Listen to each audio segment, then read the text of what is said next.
नमस्कार दोस्तों। तो कैसे हैं आप लोग बताएंगे दोस्तों। आप लोगों का बहुत बहुत स्वागत है मधुबनी स्टडी सेंटर पे। तो चलिए दोस्तों, कैसे हैं आप लोग बताएंगे बताएंगे जरा। उम्मीद करता हूं कि आप लोग बहुत ही अच्छे होंगे। तो चलिए, आपने कल की क्लास को देखे होंगे और जो भी हमने बताया उनको भी याद किए होंगे। तो बताइए दोस्तों, हम कल की क्लास में क्या क्या बात कर रहे थे। तो हम बातें कर रहे थे भाई प्रायद्वीपीय पठार की ही। हम क्लास की ओर बढ़ रहे थे, आगे की क्लास की ओर बढ़ रहे थे, जिसमें हम लोगों ने क्या चीज की बात बारे में हम बात किया था। तो हमने बात किया था मालवा की पठार के बारे में। और वहां की बात दोस्तों, उनके हम निर्माण निर्माण देख चुके थे और उससे आगे हम बढ़ने का प्रयास करेंगे। इससे पहले आप लोग बताएं मेरे प्यार दोस्तों कि हम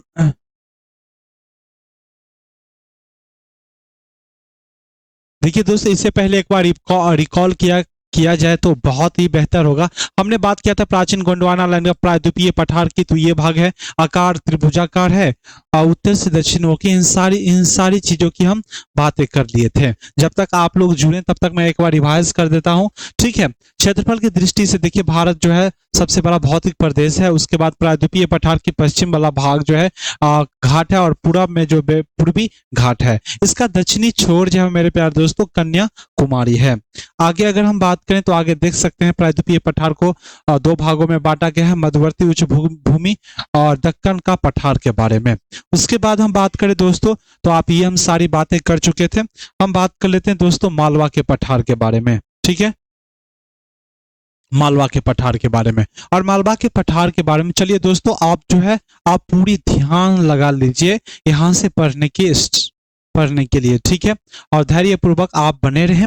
आप बात करते हैं दोस्तों। तो चलिए दोस्तों, देखिए दोस्तों, मालवा की पठार के बारे में हम कल आप लोगों को बताया था कि देखिए दोस्तों, ये अरावली तथा विंध्यन पर्वत श्रृंखला के मध्य स्थित है। ठीक है, कहाँ पर भाई? विंध्यन पर्वत और श्रृंखला के मध्य स्थित है। तो मैं इनको एक मैप बना के दिखा देता हूं कि देखिए दोस्तों, ये हमारा प्यारा सा भारत था।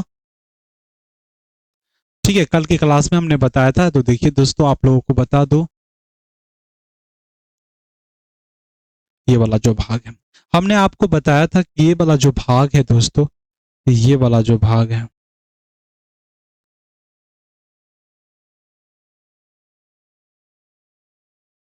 ये वाला जो भाग,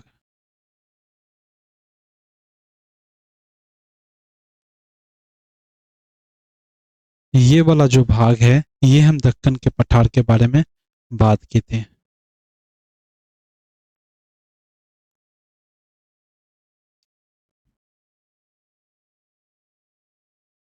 ये वाला जो हम बात किया था भाई, कर्नाटक के पठार है ये वाला।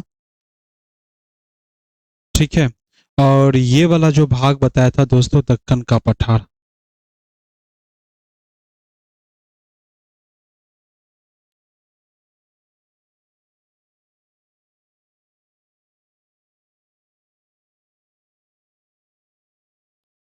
ठीक है, और ये वाला जो भाग बताया था दोस्तों,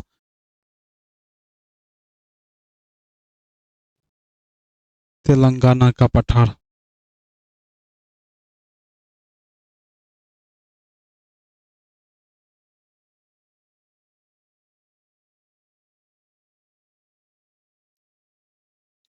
और यहीं पर बताया था मेरे प्यार दोस्तों, क्या है? दंड कारने का पठार।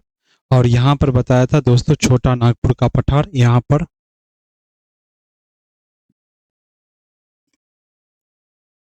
ठीक है, उसके बाद हमने बताया था भाई क्या भाई, दक्कन का, सॉरी, मालवा का पठार बताया था। ठीक है, और यहीं पर बताया था दोस्तों, यहीं पर बताया था आप लोगों को बघेलखंड का पठार। और यहीं पर बताया था दोस्तों ये वाला जो भाग है,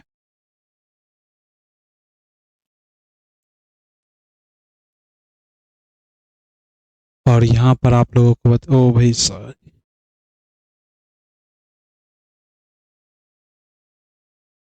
और यहाँ पर बताया था मेघालय का पठार।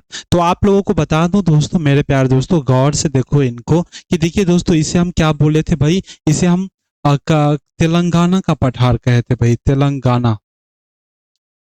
तेलंगाना का पठार।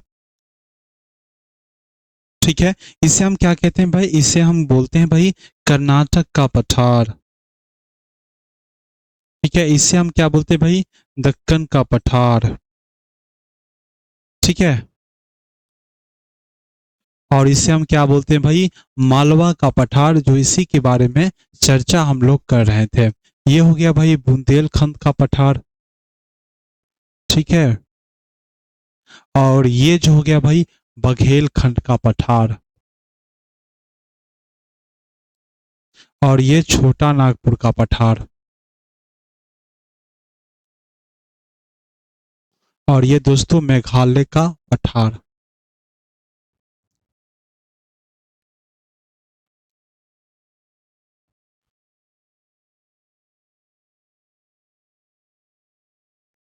ठीक है, इसके बारे में हमने जानकारी प्राप्त की थी। तो सबसे पहले क्या है भाई? कर्नाटक का पठार, दक्कन का पठार, तेलंगाना का पठार, और ये वाला जो भाग है दोस्तों, ये वाले जो देख रहे हैं, यही जो है मालवा के पठारे हैं। और यहीं पर मेरे प्यारे दोस्तों आप लोगों को बता दूं कि यहाँ पर कौन सा पर्वत है भाई? अरावली पर्वत श्रेणी है।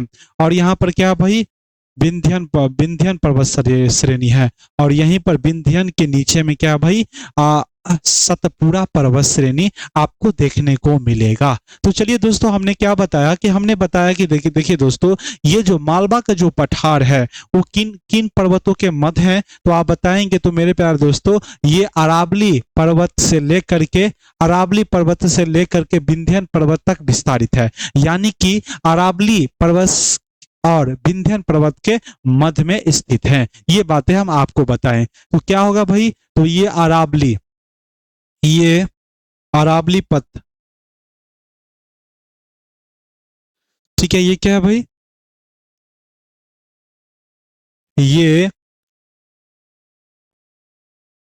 अरावली एवं विंध्यन पर्वत के मध्य है।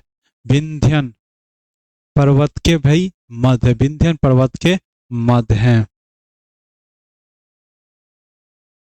ठीक है, ये विंध्यन पर्वत के मध्य। आगे हम बात करें तो दोस्तों, तो देखिए दोस्तों, इसका जो निर्माण हुआ है वह ज्वालामुखी लावे से हुआ है।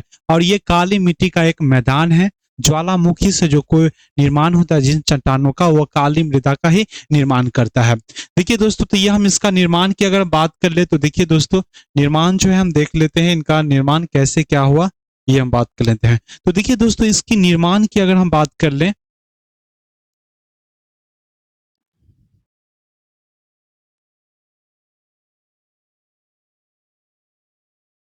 ठीक है, चलिए दोस्तों, अच्छे से हम समझेंगे निर्माण की बातें में। देखिए दोस्तों, ये निर्माण की अगर बात कर लें तो क्या है? ज्वालामुखी से निर्माण है इनका। ज्वालामुखी से निर्माण है। क्या भाई? ज्वालामुखी से।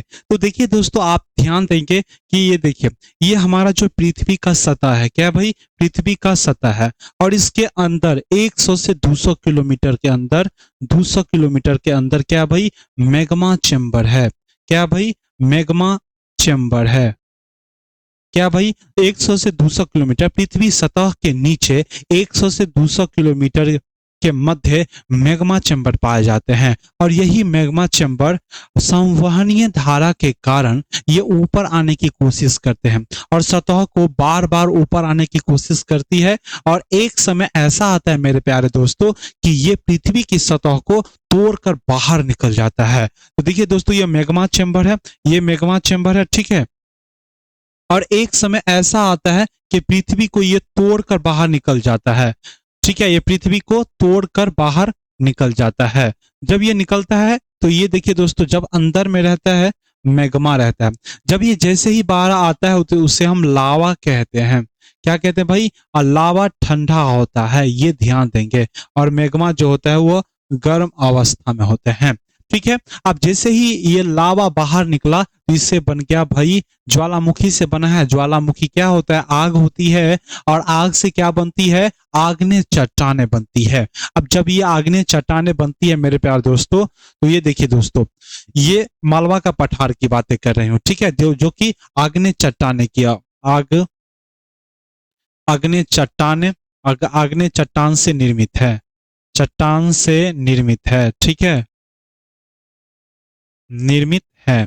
दूसरी बात है, तीसरी बातें हम बात करेंगे। दूसरी बात था कि लावा ज्वालामुखी से बना है और याग ने चट्टाने की बातें हो गई। और तीसरी बात है जो मेरे प्यारे दोस्तों, इस चट्टान पर जो हुआ है अपरदन हुआ है प्राकृतिक घटकों के द्वारा और मानव गतिविधियों के द्वारा। प्राकृतिक घटक की अगर बात करें तो हवाओं के द्वारा, वर्षा के द्वारा, तापमान के द्वारा और सारे घटकों के द्वारा इनका अपवर्तन हुआ है। मानव गतियां की विधि की अगर बात कर ले तो मानव यहाँ मेरे प्यारे दोस्तों घर बनाते हैं, कारखाना बनाते हैं, इनका खनन करते हैं, बहुत गतिविधियां करते हैं और जिन कारण से ये क्या हो गया मेरे प्यारे दोस्तों, इसका अपवर्तन हुआ है। और अपवर्तन से क्या हुआ, अपरदन हुआ है। अपरदन से मेरे प्यारे दोस्तों काली मिट्टी का निर्माण हुआ है, काली मृदा का निर्माण हुआ है। क्या हुआ भाई, काली मृदा का निर्माण हुआ है। और आप लोग बताएंगे कि ये काली मृदा जो है मेरे प्यारे दोस्तों कौन से फसल के लिए या कौन से फसल के लिए उगाए जाते हैं, यहाँ पर सबसे अच्छा किस फसल के लिए अच्छा माना जाता है, ये बताएंगे दोस्तों। ये कपास के लिए सर्वोत्तम माना जाता है या सबसे अच्छा माना जाता है, जिस कारण से इसे हम कपासी मृदा भी कहते हैं। काली मृदा को इसे हम कपासी मृदा के नाम से भी जानते हैं।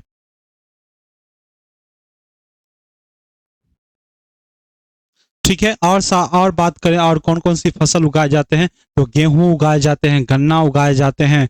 ठीक है, गेहूं हो गया भाई, गेहूं, गन्ना हो गया, ठीक है, और मूंगफली और मोटे अनाज, जैसे मोटे अनाज उगाए जाते हैं। ठीक है, मोटे अनाज उगाए जाते हैं। तो ये बातें थी इसके बारे में। तो आपने देखा कि भाई ये काली मृदा कहते हैं, काली मृदा को कपासी मृदा के नाम से जाने जाते हैं और इस पे क्या क्या उपजाया जाता है। देखिए दोस्तों, सीमा आप देखिए, उत्तरी सीमा में मेरे प्यारे दोस्तों अरावली पर्वत है उत्तरी सीमा में, आपको बताया। दक्षिणी सीमा में जो है विंध्याचल पर्वत है। पूर्वी सीमा में बुंदेलखंड का पत्थर है या पठार है।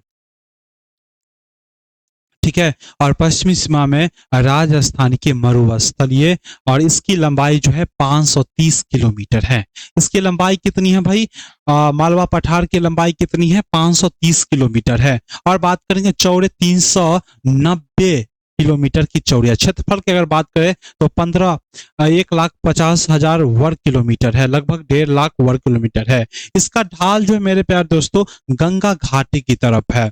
ढाल जो है मेरे प्यारे दोस्तों कहाँ की तरफ है, तो गंगा घाटी की तरफ है। तो यह हमें कैसे पता चलता है कि इनकी ढाल जो है गंगा घाटी की ओर है। इनकी प्रमुख नदियां जो है जो कि गंगा की ओर प्रवाहित होती है, जैसे चंबल हो गया, ठीक है, चंबल हो गया, देखिए देख सकते हैं भाई, बेतवा हो गया, चंबल, बेतवा, पार्वती, काली सिंध, चंबल, केन आदि नदी जो है प्रवाहित होते हैं गंगा की तरफ। देखिए चंबल नदी जो है मेरे प्यार दोस्तों, ये बहुत ही तेजी गति से जब बहती है तो ये मेरे प्यार दोस्तों मिट्टी को काट देती है। क्या कर देती है भाई, काट देती है। और वो काटे हुए भाग काट के गड्ढा कर देती है, और उस गड्ढा को हम बीहर के नाम से जानते हैं, या तो इसे हम उत्खात भूमि कहते हैं। क्या कहते हैं भाई, उत्खात भूमि कहते हैं। अब देखो दोस्तों, यहां से कई नदियां प्रवाहित होती है। देखो दोस्तों,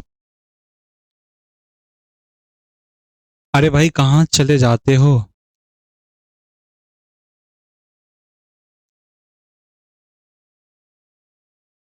ये देखो दोस्तों, ये बताया था आपको, बताया कि देखिए दोस्तों, इसके पश्चिमी भाग में मरुस्थलीय है, और कि इसके पूर्वी भाग में बुंदेलखंड और बघेलखंड का पठार है, और ये अरावली पर्वत से लेके विंध्याचल पर्वत के मध्य आता है दोस्तों। इससे इनका जो ढाल है भाई वह गंगा घाटी की ओर है, क्योंकि इनकी नदियां जो है गंगा की ओर प्रवाहित होती है। और यहीं पर मेरे प्यार दोस्तों जो कि एक नदी है चंबल नदी, जो कि इस क्षेत्र वाला भाग में जब ये तेज गति से बहती है तो गड्ढे का निर्माण कर देती है, और उसी गड्ढे को हम क्या कहते हैं, उत्खात भूमि या बीहर कहते हैं। ठीक है, उत्खात भूमि या बीहर कहते हैं। ठीक है, ये देखिए दोस्तों, ओ भाई साहब, ठीक है। तो इतनी बातें हम आपको मालवा के पठार में बता दिया। ठीक है, काली सिंध होती है, वर्ग किलोमीटर है। एक चीजें और लिख देता हूं कि देखिए दोस्तों, चंबल के द्वारा बीहर बीहर बीहर या बीहर बीहर या उत्खात भूमि, उत्खात खात भूमि का निर्माण होता है।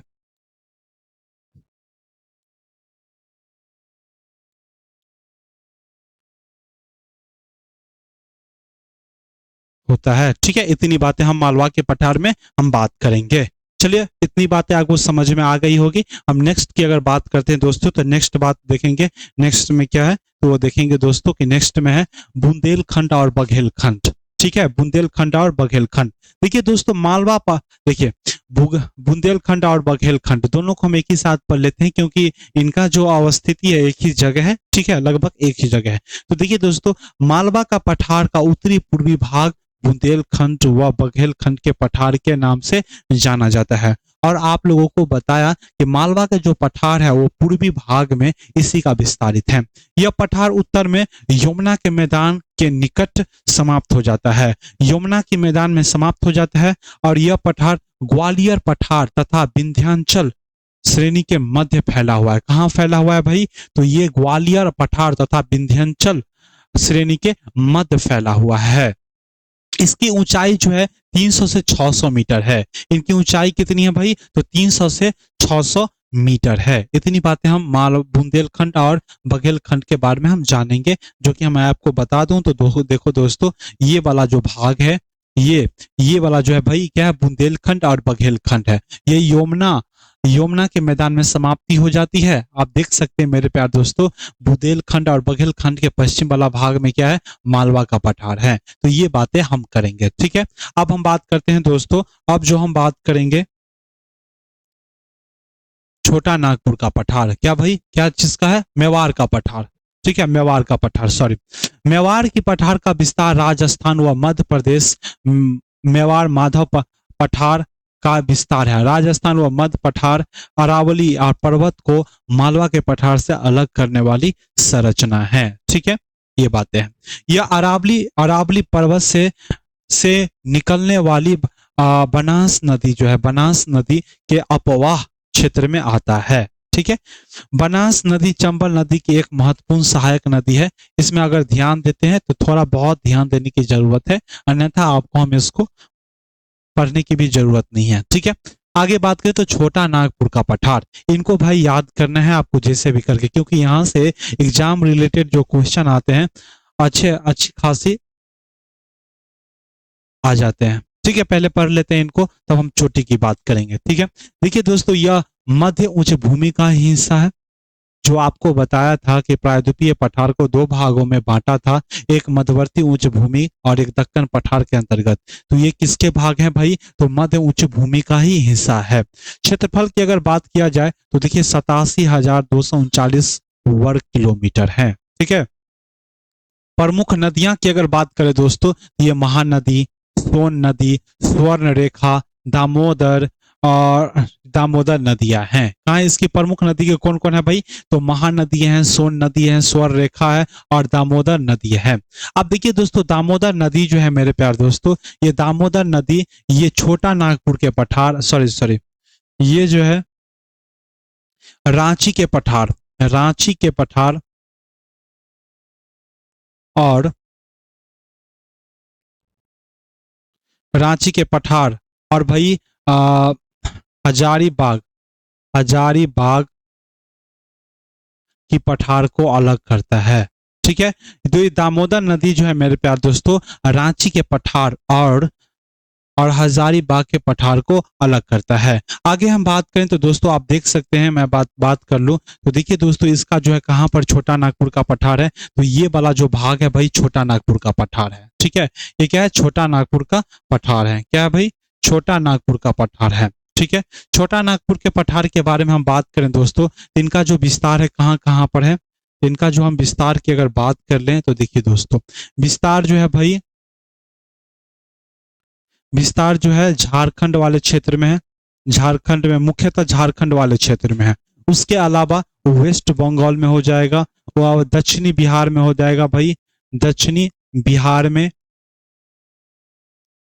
और थोड़े बहुत उड़ीसा एवं छत्तीसगढ़ में हो जाएगा। ठीक है, छत्तीसगढ़ में हो जाएगा। इसकी क्षेत्रफल की अगर बात किया जाए तो क्षेत्रफल कितनी है भाई, 239 किलोमीटर है, वर्ग किलोमीटर है। ठीक है, किलोमीटर है। इसकी नदियां की बात करें तो कौन कौन नदियां थी भाई? सोन नदी थी, नर्मदा नदी थी, ठीक है, और दामोदर नदी थी, दामोदर, ठीक है, और साथ में भाई महानदी, महानदी, महानदी। दामोदर नदी जो है भाई रांची के पहाड़, रांची की सॉरी रांची की पठार और मेरे प्यारे दोस्तों हजारीबाग के पठार को अलग करती है, को अलग करती है। ठीक है, क्या करती है भाई? अलग करती है। तो सोन, नर्मदा, दामोदर, दामोदर नदी जो है मेरे प्यारे दोस्तों वह रांची के पठार और हजारीबाग के पठार को अलग करता है। इसकी सबसे सर्वोच्च चोटी जो है मेरे प्यारे दोस्तों, सर्वोच्च, पहले ये बात कर ले दोस्तों, इसे दो भागों में बांटा गया है, दो भागों में बांटा गया है।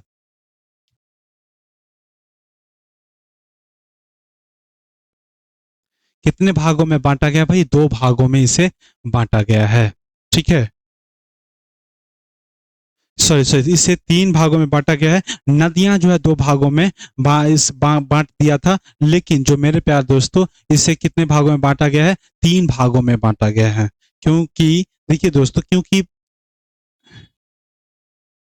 तीन भागों में बांटा गया है, जो कि मेरे प्यारे दोस्तों यहाँ पे पहले हो जाएगा हजारीबाग की पठारी,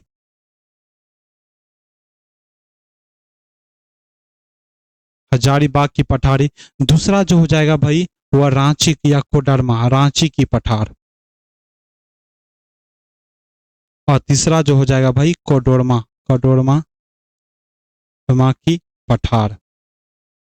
ठीक है, और इसकी सर्वोच्च, देखिए दोस्तों इनकी सर्वोच्च चोटी की अगर बात करें, सर्वोच्च चोटी, सर्वोच्च चोटी की अगर हम बात करें तो पारसनाथ है भाई। क्या है भाई? पारसनाथ है।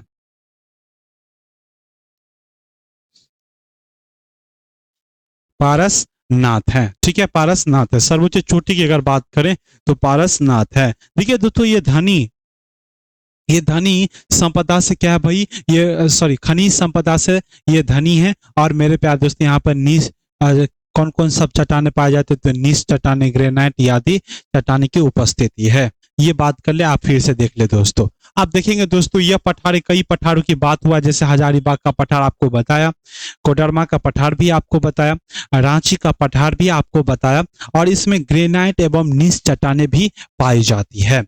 और आगे बात करें तो ये खनिज पदार्थ में धनी पठार और खनिज पदार्थों में धनी है, दो बार लिखा गया भाई, पठार है, पठार, पठार है। छोटा नागपुर पठार की उच्चतम चोटी जो है पारसनाथ है। ठीक है, क्या है? जो कि 1366 मीटर पर है। कितने मीटर पर मेरे प्यारे दोस्तों? 1366 मीटर पर है। इतनी बातें जो हम छोटा नागपुर के पठार के बारे में हम करेंगे, इतना बातें छोटा नागपुर के बारे में ही अच्छा है। ठीक है, आगे जो हम बात करेंगे दोस्तों, आगे हम बात करेंगे मेघालय का पठार। मेघालय की पठार की अगर बात करें मेरे प्यारे दोस्तों, तो मेघालय का पठार को शिलोंग का पठार भी कहते हैं, क्योंकि मेघालय की राजधानी शिलोंग है और शिलोंग में काफी ज्यादा या अधिकांश भाग जो है विस्तारित है, जिस कारण से इसे हम शिलोंग का भी पठार कहते हैं। इसकी हम अगर बात करें दोस्तों क्षेत्रफल या एरिया की, तो 35,291 वर्ग किलोमीटर है। कितनी वर्ग किलोमीटर भाई? 35,291 वर्ग किलोमीटर है। ठीक है, देखिए दोस्तों औसत ऊंचाई की अगर बात करें तो 610 से लेकर 1830 मीटर तक है। कितनी ऊंचाई है मेरे प्यारे दोस्तों? 610 से लेकर के कितनी है? अब 1830 मीटर है। ठीक है, पश्चिमी भाग पर देखिए गारो खासी गारो है और गारो पहाड़ियां हैं। मध्यवर्ती भाग पर मेरे प्यारे दोस्तों खासियां और जयंतियां हैं, और पूर्वी भाग में मिकिर की पहाड़ियां उपस्थित हैं। ठीक है, शिलोंग नगर में खांसी पहाड़ी की सब सर्वोच्च, शिलोंग नगर में खांसी पहाड़ी पर स्थित है, जो कि सबसे उच्चतम शिखर है। शिलोंग जो है मेरे प्यारे दोस्तों वह कहाँ पर स्थित है? तो खांसी पहाड़ी पर स्थित है, और जो कि शिलोंग शिखर मेघालय पठार की सर्वोच्च चोटी है, और जिसकी ऊंचाई जो है 1965 मीटर है। कितनी भाई? 1965 मीटर है। तो बात कर लेते हैं, देखिए दोस्तों हमने ये मेघालय का पठार देखा भाई, यहाँ पर मेघालय का पठार है। ठीक है, ये वाला जो भाग है, ये वाला जो भाग है मेघालय का पठार है। मेघालय को पठार को हम शिलोंग के पठार से जानते हैं। और दोस्तों इसे हम शिलोंग के पठार के नाम से जानते हैं। शिलोंग के पठार के नाम से जानते हैं, ठीक है। शिलोंग के पठार हो गया। और इसकी सर्वोच्च चोटी जो है मेरे प्यारे दोस्तों कौन सी है? शिलोंग, शिलोंग, शिलोंग सर्वोच्च चोटी है। जिनकी ऊंचाई कितनी है भाई? जिनकी ऊंचाई 1965 मीटर है, ठीक है। इसे तीन, देखिए, इसे तीन भागों में बांटा गया है। जैसे ये तो मेघालय का पठार है ही, इसे तीन, और इस पर तीन तीन और है, ठीक है। तीन और पठार हैं, जैसे कि पहला जो है गारो हो जाएगा। क्या हो जाएगा भाई? गारो, खांसी और जयंतिया, ठीक है। इसका पूर्वी जो भाग है दोस्तों मिकिर की पहाड़ियां हैं। क्या भाई? मिकिर की पहाड़ियां हैं।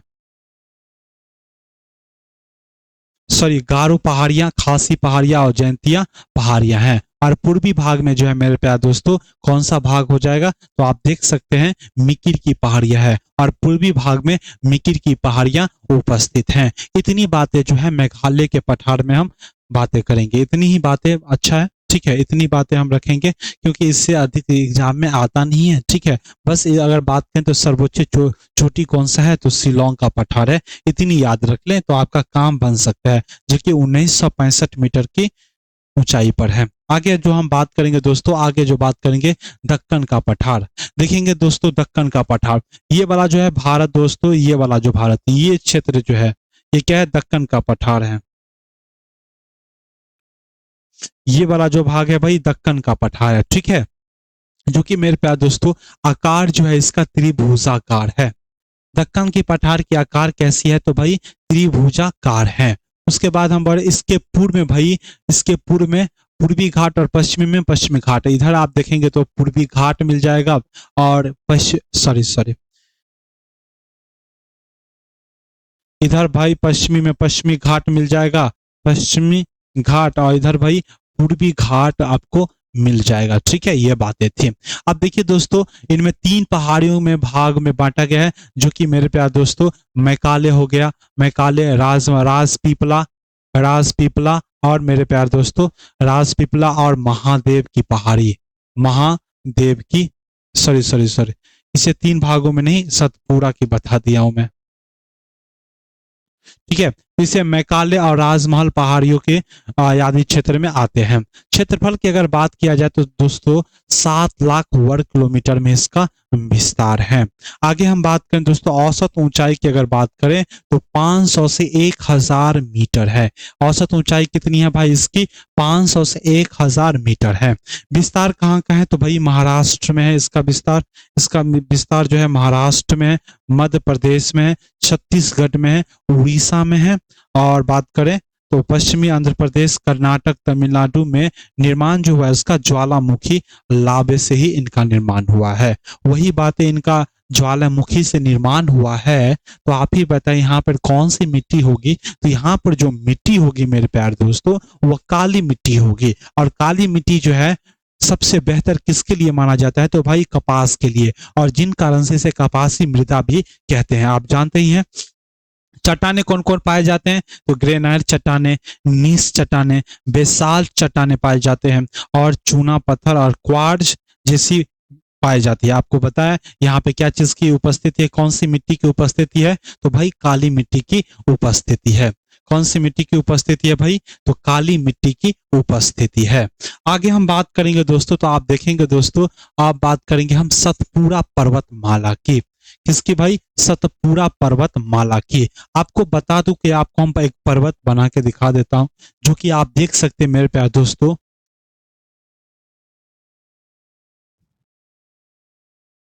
ये वाला भाग देखेंगे, ये जो है मेरे प्यारे दोस्तों, ये वाला जो है आपको बता दिया हूं कि हिमालय है। और ये वाला जो भाग है ये अरावली, और ये विंध्यन, और ये वाला जो भाग है दोस्तों सतपुड़ा है। क्या है भाई? सतपुड़ा पर्वत श्रेणियां हैं।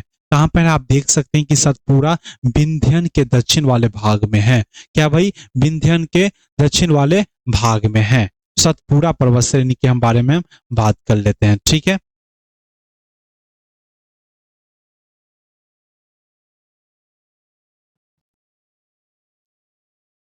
जो देख सकते हैं नर्मदा और ताप्ती नदियों के बीच स्थित है दोस्तों। कहाँ स्थित है ये? तो ये नर्मदा और ताप्ती नदी के स्थित है। विंध्याचल पर्वत श्रृंखला के दक्षिण में स्थित है। ये देखिए दोस्तों, दो नदी के बीच में मध्य है, एक नर्मदा मेरे प्यारे दोस्तों और एक ताप्ती नदी के बीच स्थित है। और विंध्याचल पर्वत श्रृंखला के दक्षिण में स्थित है।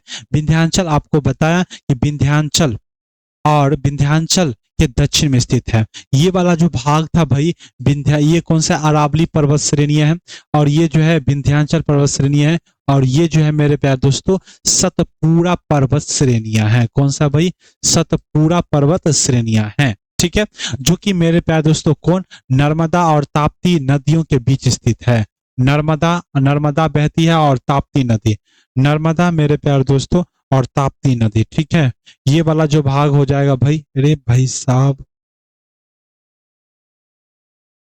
ठीक है, ये क्या हो जाएगा भाई? नर्मदा, नर्मदा, ठीक है, नर्मदा और ताप्ती नदी, ताप्ती ताप्ती नदी के मध्य ये बहती है। ठीक है, इसे तीन भागों में बांटा गया है, जो कि मेरे प्यारे दोस्तों पश्चिमी भाग जो है, पश्चिमी भाग को हम क्या कहते हैं? राजपीपला श्रेणी। मध्य भाग को हम महादेव श्रेणी कहते हैं और पूर्वी भाग को मेरे प्यारे दोस्तों मैकाल श्रेणी कहते हैं।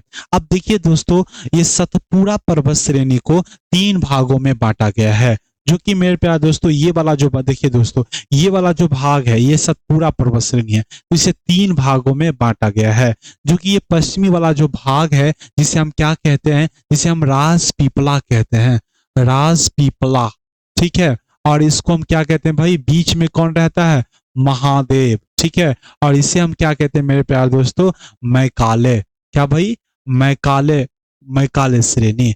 अब देखिए दोस्तों, और ये सतपुड़ा की सबसे सर्वोच्च चोटी जो है मेरे प्यारे दोस्तों वो कौन से है भाई? तो धूपगढ़ है। क्या भाई? धूपगढ़ है। बीच वाले को धूप नहीं लगेगा और जिन कारण से इसका धूपगढ़ अगले बस याद करने की बता रहा हूं। ठीक है, तो महादेव सतपुड़ा की सबसे सर्वोच्च चोटी क्या भाई? धूपगढ़ है। ठीक है, क्या भाई? धूपगढ़, जो कि मेरे प्यारे दोस्तों कितनी ऊंचाई है इसकी? इसकी 1352 ऊंचाई, 1352 मीटर की ऊंचाई पर स्थित है। ठीक है, मैकाले की सर्वोच्च चोटी की अगर बात किया जाए, मैं दूसरी या तो हम मैकाले की सर्वोच्च चोटी की अगर बात किया जाए तो अमरकंटक है। क्या भाई? अमरकंटक है। और यही मेरे प्यार दोस्तों मैकाले की सर्वोच्च चोटी जो अमरकंटक है और सतपुड़ा की दूसरी सर्वोच्च चोटी जो है मेरे प्यार दोस्तों अमरकंटक है। लेकिन सतपुड़ा की सर्वोच्च चोटी कौन है? तो भाई धूपगढ़ है, और जो कि कितनी ऊंचाई पर स्थित है? तो 1352 मीटर की ऊंचाई पर स्थित है। ठीक है, जो कि मेरे प्यारे दोस्तों महादेव पर्वत श्रेणी पर यह उपस्थित है। इसका जो विस्तार की अगर बात करें तो पश्चिम में राजपीपला आपको बताया श्रेणी है, जो पूर्व में छोटा नागपुर का पठार है, और पूर्व में जो मेरे प्यारे दोस्तों छोटा नागपुर का पठार स्थित है। ठीक है, इस चट्टाने की बात करें तो ये बेसाल्ट चट्टान से बना हुआ है और ग्रेनाइट चट्टान से बना हुआ है। बेसाल्ट वही जो कि दोस्तों ज्वालामुखी से निर्माण होता है, आग्नेय चट्टान, आग्नेय चट्टान से बेसाल्ट, आग्नेय चट्टान का ये भाग होता है बेसाल्ट चट्टान। ठीक है, और बेसाल्ट चट्टान है तो मेरे प्यारे दोस्तों यहाँ पे खनिज अधिक मात्रा में मिलेंगे। ठीक है, ये बातें आपको ध्यान में रखनी है। औसत ऊंचाई की अगर बात करें तो 770 मीटर है। औसत ऊंचाई कितनी है भाई? 770 मीटर है। कितनी भाई? 770 मीटर है। ठीक है, आगे अगर हम बात करें दोस्तों, आगे सबसे ऊंची चोटी की अगर बात करें तो धूपगढ़ था भाई, और धूपगढ़ था और इसका जो है 1352 मीटर है, जो कि महादेव पर्वत पर स्थित है। आपको बताया कि इसकी ये सतपुड़ा श्रेणी की सर्वोच्च चोटी कौन है? तो धूपगढ़ है। ठीक है, और जिसकी ऊंचाई 1352 मीटर है। क्या है भाई? जिसकी ऊंचाई 1352 मीटर है। ठीक है, कितनी है भाई? और कौन से पर्वत पर स्थित है? तो हम कहेंगे मेरे प्यारे दोस्तों ये महादेव पर्वत पर स्थित है। ठीक है। दूसरी अगर बात करें तो देखिए दोस्तों, सतपुड़ा श्रेणी की दूसरी ऊंची चोटी जो है अमरकंटक है, जो कि मेरे प्यारे दोस्तों 1066 मीटर है, जो कि मैकाले श्रेणी पर स्थित है। वहीं अगर एग्जाम में पूछ दिया जाता है या पूछा जाता है कि सतपुड़ा श्रेणी की दूसरी सर्वोच्च चोटी कौन सी है, तो आप क्या जवाब देंगे? तो आप जवाब देना भाई अमरकंटक। कौन भाई? अमरकंटक। अमरकंटक सतपुड़ा की दूसरी सर्वोच्च चोटी है और जिसकी ऊंचाई 1066 मीटर है। ठीक है, या 66 मीटर की ऊंचाई तक विस्तार है इनका। आगे की अगर बात करें तो देखिए दोस्तों, मैकाले श्रेणी से नर्मदा और सोन नदियां निकलती है। मैकाले श्रेणी जो है मेरे प्यारे दोस्तों, वहां से कौन सी नदियां निकलती है? तो नर्मदा और सोन नदियां निकलती है। इतनी बातें आप ध्यान में रखेंगे। धूपगढ़ के पास पंचमढ़ी स्थित है भाई। क्या भाई? पंचमढ़ी स्थित है, ये भी याद रखेंगे। इतनी बातें हमने सतपुड़ा श्रेणी के बारे में हमने अध्ययन किया। अगर आप लोगों को यहाँ तक कोई दिक्कत है तो आप पूछ सकते हैं मेरे प्यारे दोस्तों कि यहाँ तक क्या है, कोई दिक्कत है? अगर नहीं दिक्कत है तो हम लोग आगे बढ़ते हैं। आगे में हम देखेंगे दोस्तों क्या है भाई, तो महाराष्ट्र का पठार। और महाराष्ट्र का पठार कहाँ पे होगा भाई? विस्तार इनका कहाँ पे होगा? तो महाराष्ट्र राज्य में होगा। ठीक है, महाराष्ट्र में इनका जो विस्तार है भाई महाराष्ट्र राज्य में है। अब देखेंगे दोस्तों, ये महाराष्ट्र वाला क्षेत्र है और यहीं पे इनका विस्तार होगा। ठीक है, महाराष्ट्र वाले भाग में होगा। प्रमुख श्रेणी की अगर बात करें दोस्तों तो बालघाट श्रेणियां हैं। यहाँ पे कौन कौन श्रेणियां हैं? तो भाई तो बालघाट श्रेणियां हो जाएगी और साथ ही हरिश्चंद्र श्रेणी हो जाएगी, जो कि मैं आपको पश्चिमी घाट जब भी पढ़ाऊंगा उस समय सारी हम पहाड़ियों को देख लेंगे कि कौन कौन से पहाड़ियां हैं। फिर सतमाला की पहाड़ियां हैं, फिर अजंता की पहाड़ियां जिसे हम एलिफेंटा केव के नाम से भी जानते हैं। अगर आप लोगों को छुट्टी मिले तो यहाँ पर घूमिएगा जरूर। ठीक है, उसके बाद है गोदावरी घाटी। ठीक है, इतनी श्रेणियां उपस्थित है कहाँ पे भाई? महाराष्ट्र के पठार में। फिर से आपको दोहराया जाए तो महाराष्ट्र पर्वत श्रेणी महाराष्ट्र का पठार कहां पर उपस्थित है मेरे प्यारे दोस्तों? तो आप क्या जवाब देंगे? तो महाराष्ट्र का जो पठार है वह महाराष्ट्र वाले क्षेत्र में उपस्थित है। ठीक है, इनकी प्रमुख श्रेणी कौन कौन से है भाई? तो अजंता का तो पहले ही नाम लेना क्योंकि ये काफी ज्यादा फेमस है। ठीक है, उसके बाद हम फिर से अगर बात किया जाए, बालघाट हरिश्चंद्र श्रेणियां हैं, फिर सतमाला पहाड़ियां हैं, अजंता की पहाड़ियां हैं। ठीक है, और यहीं पर मेरे प्यारे दोस्तों अजंता केव मिल जाएगा। ठीक है, फिर गोदावरी घाटियां हैं। इतनी बातें जो आप याद रखेंगे। ठीक है, महानदी बेसिन जो कि आपको बताया था मेरे प्यारे दोस्तों, छोटा नागपुर के क्या दक्षिण वाला जो भाग है उसको हम क्या कहते हैं? महानदी का बेसिन है। जैसे ये वाला जो भाग है भारत वाला, जो ये देखिए दोस्तों ये वाला जो भाग है, और एक सेकेंड दोस्तों, देखिए ये वाला जो भाग है भारत का, ये वाला जो भाग है यहीं पर एक क्या है भाई? महानदी। गंगा के बाद आता है महानदी नदी, और यहीं पर दोस्तों यही वाला भाग को हम क्या बोलते हैं? महानदी बेसिन बोलते हैं। क्या बोलते हैं भाई? महानदी बेसिन बोलते हैं, जो कि अन्य नाम से क्या क्या है इनका? तो छत्तीसगढ़ का मैदान भी कहते हैं। महानदी बेसिन को हम क्या कहते हैं भाई? छत्तीसगढ़ का मैदान के नाम से भी जाना जाता है। दूसरी बात है भाई, इसका प्रमुख भौतिक प्रदेश जो है लौर्मी का पठार, पेड्रा का पठार और छुरी पहाड़ियां। पहले हम पठार की देखिए, लौर्मी का पठार और पेड्रा पठार की उपस्थिति है। कौन सा भाई? तो लौर्मी पठार और पेड्रा की पठार की उपस्थिति है। फिर से याद करेंगे दोस्तों, लौर्मी और पेड्रा का पठार कहाँ पे स्थित है? तो आप या तो बोलेंगे महानदी बेसिन या तो छत्तीसगढ़ का मैदान बोल दे तो भी काम चल जाएगा। ठीक है, और हम बात करें दोस्तों छुरी पहाड़ियां, कौन कौन सी पहाड़ियां है? तो छुरी पहाड़ियां और रायगढ़ की पहाड़ियां और राजहरा की पहाड़ियां, दो पठार की उपस्थिति है जो हम याद करेंगे प्रमुख है। और पहाड़ियां छुरी पहाड़ियां और रामगढ़ की पहाड़ियां, राजहरा पहाड़ियां की उपस्थित है। इतनी बातें जो हम याद रखेंगे दोस्तों, वो क्या रखेंगे भाई, महानदी बेसिन में, और महाराष्ट्र का पठार में हम आप लोगों को बता ही दिया हूं। ठीक है, अब बात करते हैं दोस्तों उड़ीसा उच्च भूमि की बातें कर लेते हैं। ठीक है, उड़ीसा उच्च भूमि की हम बातें कर लेते हैं। तो देखिए दोस्तों, उड़ीसा उच्च भूमि जो कि पश्चिमी भाग में महानदी बेसिन महा महानदी बेसिन से उत्तर में छोटा नागपुर का पठार। ठीक है, देखिए दोस्तों, महानदी बेसिन है, महानदी, देखिए ये वाला जो भाग है जिसे हम बोलेंगे मेरे प्यारे दोस्तों उड़ीसा उच्च भूमि। हाँ, उड़ीसा उच्च भूमि, और उसके पश्चिमी महानदी बेसिन है। ठीक है, क्या भाई, भाग में, पश्चिमी भाग में महानदी बेसिन है। ठीक है, पश्चिमी भाग में क्या है भाई, महानदी बेसिन है। ठीक है, और पूर्वी भाग में उत्कल का मैदान है। ठीक है, उत्कल का मैदान है। पूर्वी घाट और पूरब में उत्कल का मैदान है। प्रमुख शिखर की अगर बात करें दोस्तों, तो मलायागिरी, क्या भाई, मलायागिरी, जो कि 1169 मीटर की ऊंचाई पर है। मलैयागिरी, जो कि मेरे प्यारे दोस्तों 1169 मीटर पर है। और ये जो है मेरे प्यारे दोस्तों चंदन वृक्ष के लिए प्रसिद्ध हैं। ठीक है, चंदन वृक्ष के लिए कौन से भाई, मलयागिरी की पहाड़े।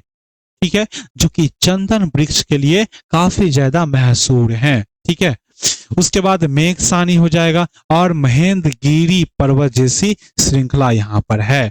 दंडकारण्य का पठार की अगर बात करें दोस्तों, तो आपको बताया था दंडकारण्य का पठार कहाँ पर स्थित है। मैपिंग के तौर पर जब मैं फर्स्ट बार फिर से आपको दिखा दूं, तो ये देख सकते हैं दोस्तों दंडकारण्य का पठार कहाँ पर स्थित है, वो मैं आपको दिखा देता हूं।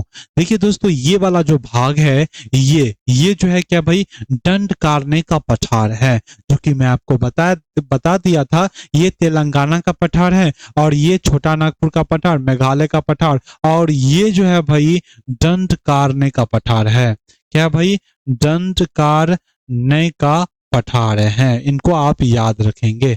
ठीक है, दूसरी बात है हमने देखेंगे कि देखिए दोस्तों,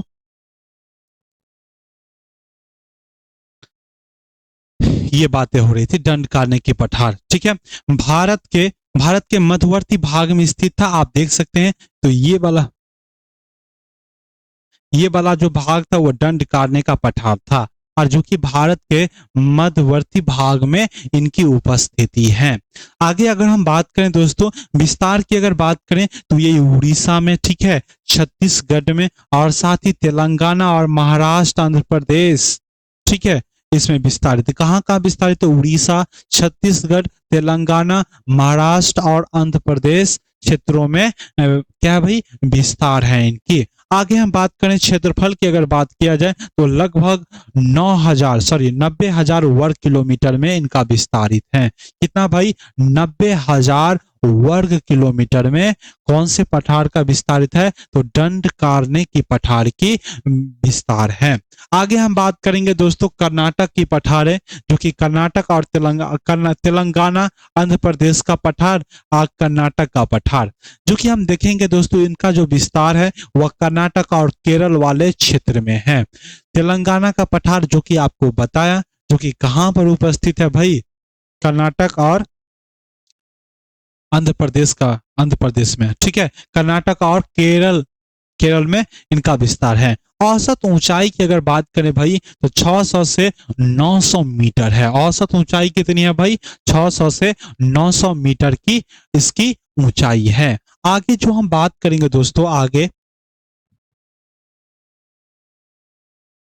यहीं तक है भाई। तो हमारा जो है भाई, यहां तक जो है हमने पठार, पर्वत आदि चीजों को देख लिया है।